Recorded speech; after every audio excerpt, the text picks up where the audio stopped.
Hello and welcome to another episode of GoalTime. Oftentimes I'll go into schools and I'll help kids identify, set their goals, and try to pursue their goals and dreams. Often those dreams have to do with huge goals, huge dreams like becoming an Olympian or a professional baseball or basketball player, an actor or a musician. Well, those are tough industries where a very, very small percentage of people will actually succeed and make it to the highest level of that vocation. Well, today I have an artist and a professional musician who's here to talk to us all about that. He was born in Dunstable, Massachusetts, graduated from Groton Dunstable High School, and he's here today to share his experiences and his journey in pursuing his goals, his dream of becoming a professional musician as well.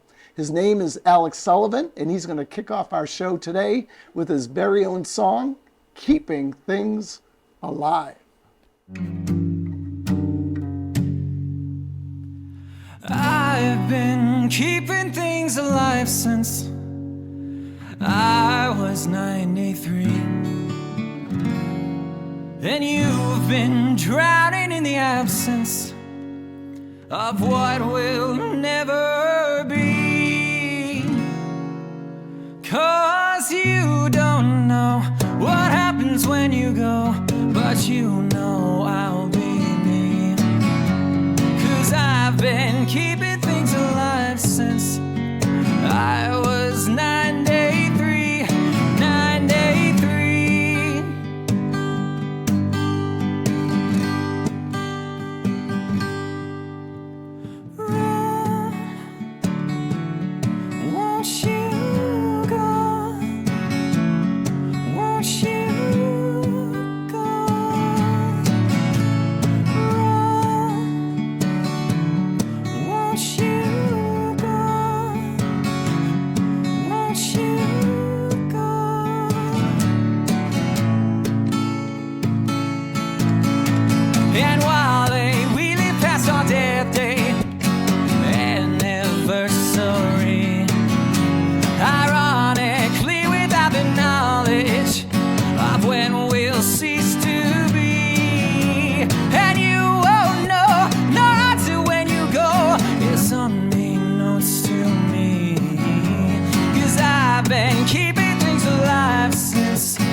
Alec, great job. Thank you. That was an Appreciate it. amazing, amazing song, and thank you for being here. Thank you for having me. Oh, my pleasure. So tell me about the song, first and foremost. Yours originally? Yes, it's an original song. It has a bunch of inspirations. It was written at a time in my life that was a little tough to get through, so I had a few different things that were inspiring it, and I usually try to keep my lyrics kind of ambiguous so that people can take what they want from it. But there's a breakup, there was my grandmother passing, and all of that kind of came together to make what you heard. So, And I heard a little bit of soul searching about you finding yourself in that song, too. yeah, well, there's a lot of that in all the songs that I write. Yeah, it's awesome. There's a lot of that in my life. So, Yeah. Well, awesome. Yeah. Let's talk about your life. Sure. All right. So, as I mentioned, born in Dunstable, graduated Groton Dunstable High School. Yeah. Tell me about childhood. How did you originally get into music? Where did it come from? Yeah, I think a lot of my musical influence came from my family, at least at first, because both my parents played a lot of music when I was growing up, in terms of just like singing along to stuff. And then my mom played piano. She graduated with a music education degree. So a lot of that was just around. My sisters picked up on it too, and they sing. They're really good singers, and they both play some guitar and some piano as well. So I was just around it a lot, and I'm the youngest of three, so it just kind of got infused into my bones, I think. That's a pretty familiar story when you Yeah. hear about people and how they started, and it was always in the home. Right. Right, so that's amazing. And what was your first instrument that you ever played? Officially, I would say drums. 'Cause Drums. That's the first instrument that I was like, all right, I want to learn how to play this instrument. Your parents must have been thrilled. And my mom actually, neighbors. my mom got me my first drum set, which was very exciting. And I think that was a bold choice for her, but it seems to have worked out pretty well. Now she really likes when I play drums. Yeah, that's awesome. So your mom played piano. Yeah. What did your sister play? My sisters both played some guitar and some piano. So they needed a drummer, is basically. Yeah. They made you think you wanted to play drums. They just needed a drummer. How old were you then? Sorry. When I started playing drums, Yeah. I was in high school. So I was, I think, like 16 or somewhere around there. So it was definitely not super early in my life. I feel like I picked up the music or started pursuing the music stuff more seriously a lot later than a lot of people that pursue it regularly as adults. Sure. So Yeah, high school, starting out with music. yeah. And then after drums, what instrument came after that? I think it was guitar and piano. Yeah. I started taking more seriously during college, right around the same time, which was really helpful because I could just like learn a song on one, and then I would kind of learn it on the other and be able to understand the music a little bit better. So it helped out to learn both at the same time. Yeah. The first time that I performed solo and music stuff was after college. Wow. So I was in a couple bands during high school and college, and I played a few times in those bands. But the first solo gig that I did was an open mic, and it was like the year following college. Oh, very cool. Yeah, Nice. and it was terrifying. Was it? Horrific. Yeah, I was so scared. How'd you get over that fear? I just did it. Right. I was like, I want to be doing this, and I want to try to do this. So I just had to kind of, put myself in the position of like being there and already committing to it, and then deal with the frustration towards myself later of putting myself in that position. Yeah, exactly. But luckily it didn't feel frustrating at all. I was like, wow, I'm really proud of myself that I did that. You should be. Anyone that faces any fear, whether it's heights or Yeah. rock climbing, jumping out of an airplane, whatever your adrenaline choice is, Yeah. to take that first step. Now, did you have the butterflies the entire time during the performance, or when you started to get into the first song, did everything settle down? Did everything else kind of go away and you got into your zone? How did that work for you? Yeah, I don't actually remember fully because it feels like it was so long ago now. Sure. But they were there at least for the beginning. I think at that time and for a while, it was almost the whole time that I was feeling those butterflies or that nervousness. And now, like, sometimes it comes up, especially for like the first song. Usually once I screw up, I'm like, all right, well, I screwed up the whole thing, so I don't have to worry about anything because the rest is just, whatever. I already screwed up. So that usually takes some of the pressure off, and it usually, do something that I notice that I'm like, oh, I wish I had done it this way, like within the first song. And then I'm just like, Well, there are professionals, whether they're actors or actresses or singers or musicians, that have been doing it for decades, and they still have those butterflies before a show. I think that's kind of cool. Yeah, I think it's good because it allows you to get in the zone a little bit more and focus more, and it shows that you care about the thing. Yeah. So I think it's a good thing. What gives you your rush more, your adrenaline rush more? The actual music and performing, or the reaction and energy from the crowd? That's a good question. I guess the latter, like because that's a big part of what it's about for me, is like the affecting other people in a positive way.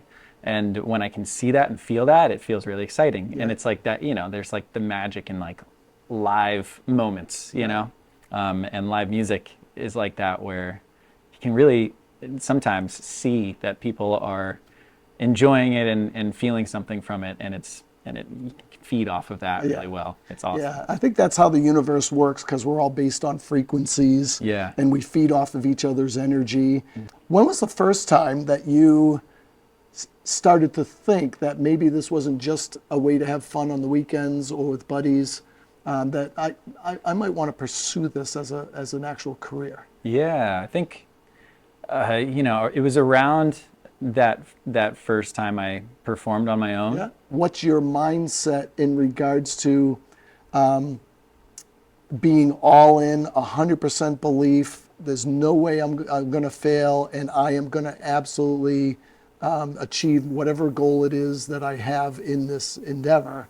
It ebbs and flows in how much it affects me mentally, but most of the time, especially nowadays, like I try to be pretty realistic about the outlook of things. And I've found, if I place my happiness in this potential for like this,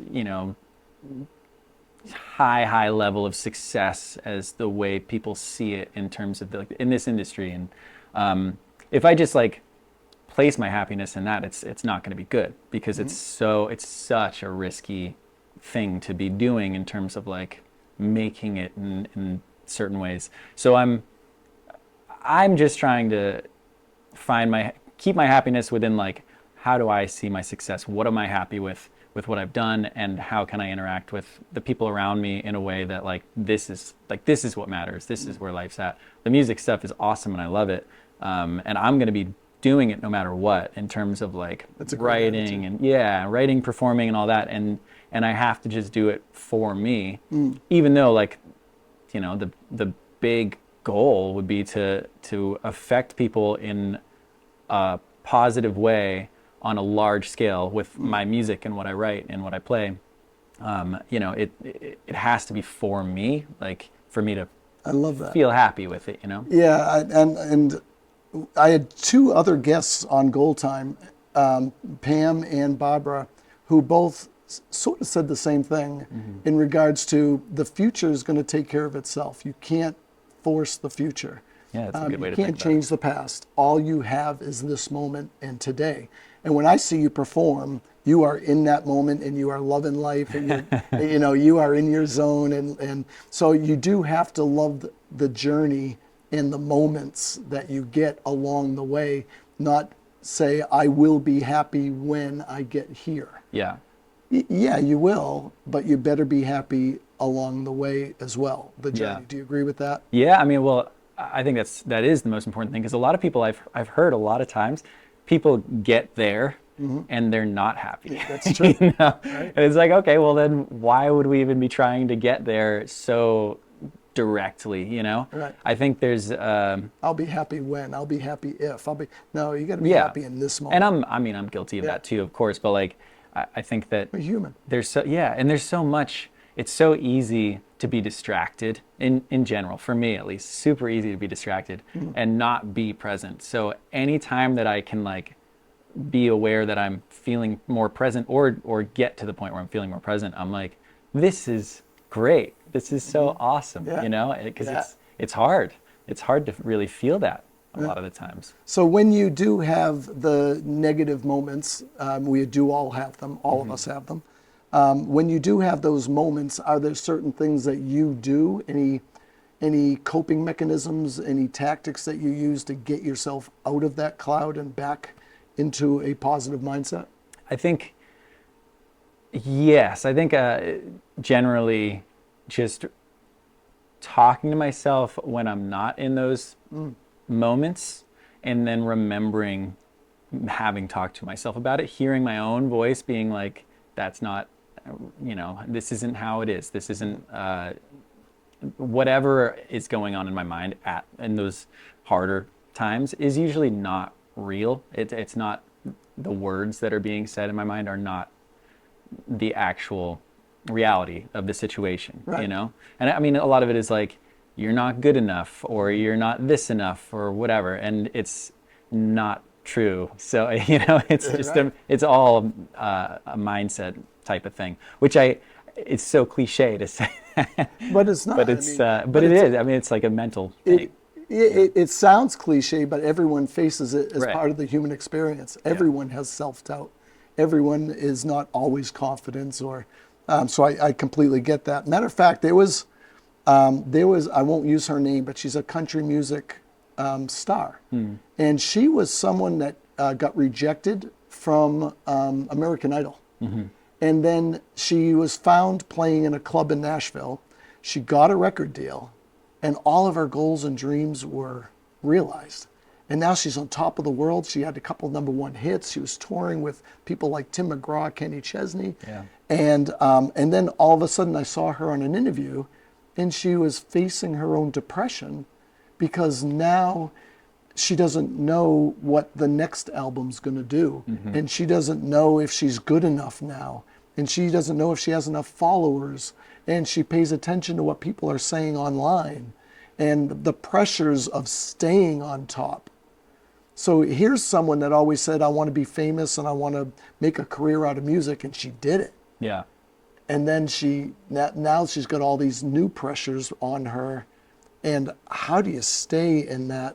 How do you keep your wellness and just be okay with what is, instead of always looking for something external, something that, you know, doesn't exist? Yeah, it's like, it's so hard to say. I feel like it's got to be different for everyone to an extent, right? Because the level of pressures that people deal with, especially on that level, Right. I can't even imagine, like the effect that it can have. So it's got to be hard. Yeah, of course. But it's hard for everyone at times, you know, so it's all relative. Right. And not everybody is all about fame and fortune Yeah. and you know, #1 hits and touring worldwide. What are your actual goals with music? I would, again, It's like all the yeah. I mean, it would be so cool to, one, just be touring the world, playing my music for people, and but like that, and having that really positive effect on people, you know, because music has done so much for me, and like my favorite artists and influences really just helped me in so many ways, just from listening to their music and or watching performances of them live. So I would love to have that effect on people on a large scale, and be exploring new countries and new cities while I do that. That would be so great, and meeting cool people, and, you know, eating cool food and all that. All of that. So that would be very cool to be able to sustain that somehow. Yeah. I've played some really fun shows over the past couple of years, and there's like moments during them that I'm just like, this is the best, you know? That's awesome. And yeah, I don't know. I put out the album this year, and it's been great to put that out. So that's been really fun. So it's been good. Yeah, that's awesome. And where are you in your career now? Are you still an independent artist? Yeah. What's the next goal, the next step in your career? Yeah, I think probably putting a band together, Yeah. and pushing that. I have some concepts that I want to feel out and see, like how it works and how I feel while doing that versus my solo stuff. I still want to be doing the solo stuff, but I think a band situation is probably the next thing. And are you represented by anyone? No, just doing independent stuff. Okay. And does that have to come along later? It's possible, Yeah. you know. I think that there's a chance that that could happen at some point, but it could be just that I want to stay independent. Sure. Yeah, absolutely. And then with all the internet and all the platforms online and a lot more choices nowadays Right. for artists versus you have to go to LA, or actors have to go to LA or Right, Hollywood, exactly. or people on Broadway. If you want to be on the stage, you got to go to New York. Yeah. How is the New England scene for artists and musicians who want to make a career out of it? Yeah, it's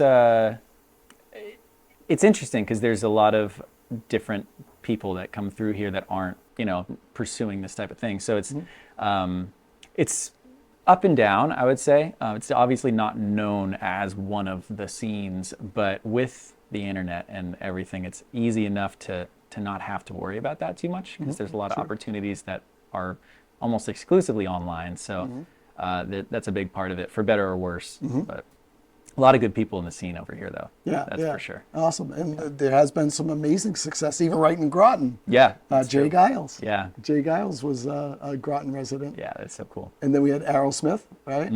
What other inspirations did you have? Who inspires your music or your style of music? Yeah, Judas Priest is my favorite band of all time, and I got a lot of inspiration vocally through them. And then Martin Sexton is a big influence of mine as well, vocally, guitar-wise, just songwriting. Huge talent. And then Chris Cornell, huge influence as well. Love Chris Lots Cornell. of lots of classic rock and metal and all of that. So kind of comes together, and like folk, and there's a weird kind of mix that all centers around rock. Yeah, I've seen you perform live in a couple different venues, and of course, I'm sure you have to adjust your own style based on where you're playing and who you're playing in front of. Yeah, that's for sure. But I hear a lot of different influences in your music. Sometimes I will hear folk. Yeah. Sometimes I'll hear that R&B. Right. And then sometimes you go to some pretty interesting places. Yeah, that's true. That's very true. Yeah. So and then I hear you going to end our show with another original song. Yeah. Yeah. What song are you choosing to end the show with? Yeah, it's called Multiples of Two. Multiples of Two. Yeah. Any background or where that came from, or what's the inspiration behind that song? Yeah. My shortcomings in life. It's pretty much where it comes from. Yeah? Yeah, it's mostly just recognizing that I've made mistakes and that I'm trying to be better. Yeah. Yeah, I think that's, I think a lot of people, all of us, Yeah. will relate to that song for sure. What hope do you so. enjoy? Do you enjoy either performing? What do you enjoy the most? Songwriting, playing an instrument, or singing? Probably singing. Yeah. Yeah. I enjoy all of it, but singing is that's kind of where it started, and where my music is centered around. So that's generally what I enjoy doing the most. Yeah, and when you grow up with it, you've got this natural talent that you develop just because you're in the environment and you're surrounded by other singers, and just music is part of the environment. So there's that natural ability. But did you also get some professional training or help along the way? For the most part, no. It's Really? been mostly just self-taught. I've had a couple things here and there, like one-off type things with my friends, but Yeah. other than that, it's been all just lots of YouTube. Well, that shocks me because the range of your vocals is insane. It really Thanks. is. It's insane. Thanks. So friends, family, they see you out there. They probably have corporate jobs. They work a 9 to 5 or whatever typical is nowadays.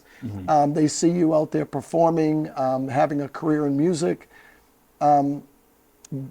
Does everyone 100% support you 100% of the time? You don't have to mention the who, who we're talking about. Sure, yeah. But are there people in your life that try to talk you into going a more safe route? What's your experience been with your support system and people around you? Yeah, I think that mostly people are very supportive. Yeah. There's been a couple moments here and there, but in terms of like people I don't know that well, but yeah, overall, everyone that I care about and that cares about me has been super supportive, and I feel very thankful for that. And hopefully it'll be a thing that I'll be grateful for forever, you know, and I won't take for granted. Speaking of things you're grateful for, I'm grateful for you being on the show, Alec. Thank you. And I can't wait to hear multiples of 2. Thank you so much. My pleasure.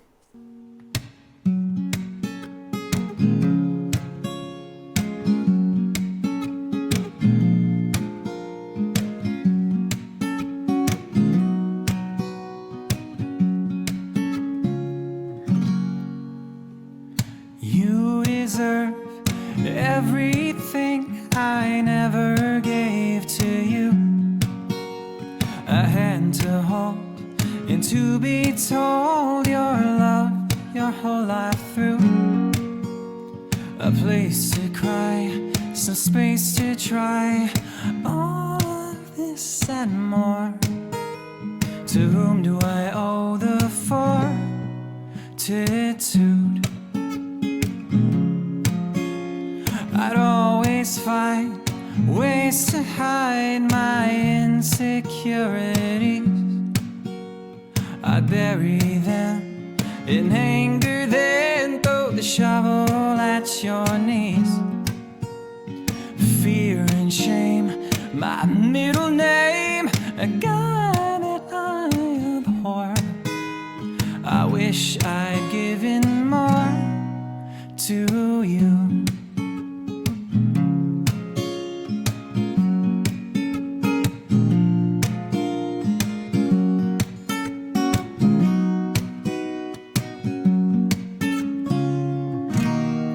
All I've done, I can't take back or run from. For all you know, I may have never grown. All you are is all I'd ever waited for. But there's no need to pretend. It all came to an end.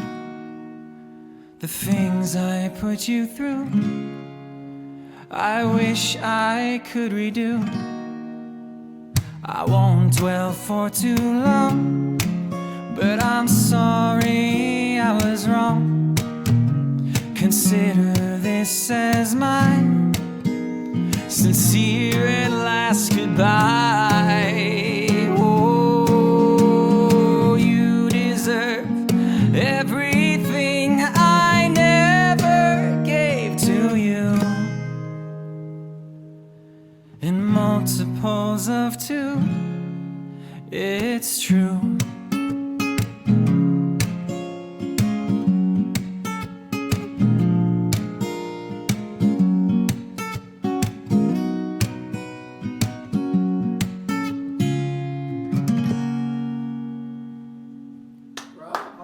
Bravo.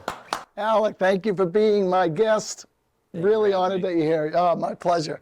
Alec Sullivan, and we'll see you next time on GoalTime.